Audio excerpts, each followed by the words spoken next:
And our in-depth coverage of this tragic fire continues this morning. Certainly the fire is a startling reminder of the true dangers that firefighters face on the job every single day. And Father Robert Marciano, who's a chaplain and deputy assistant chief of the Providence Fire Department, is joining us now with more what these firefighters face battling a true inferno like they did yesterday. Thank you for joining us. Very well. Appreciate Good morning, it. Daniel. You know, one of the things I want to start with is how it's interesting in the day and age of social media how quickly firefighters and those who know firefighters turn to prayer on Correct. social media following something like this. Correct. The chaplains are a very big part of the fire department, both during tragedies and during the everyday business, because these are solid citizens. They become firefighters, sometimes knowing that they may have to sacrifice their life for someone else. They do it willingly. It's in their blood. Many of them are descendants of firefighters, and they rush into dangerous situations knowing the risks are great. You and I were talking before we started this interview about firefighters and why they do what they do, especially when they're faced with situations like they were yesterday, where the threat is very, very real for loss of life, as we saw in Boston yesterday.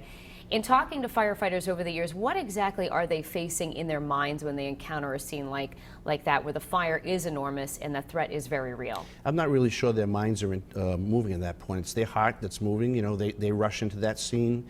They're highly trained and know the risks. They take all the precautions they need to and have the right equipment. But sometimes the situation, like yesterday, can turn tragic in an instant. And it affects every firefighter in Boston and everyone across the country and their families. It's very true. I know firefighters in Rhode Island, we spoke with the union president and talking about their reaction because it's brothers that they lost, and they truly feel that way. Correct. Tell me a little bit about how you deal today and in the days following with providing the emotional assistance and the spiritual assistance that these firefighters need. Right. We call it ministry of presence. You know, sometimes just being with them and assuring them that there is hope in the midst of tragedy, similar to our station nightclub fire some years ago, 11 years ago.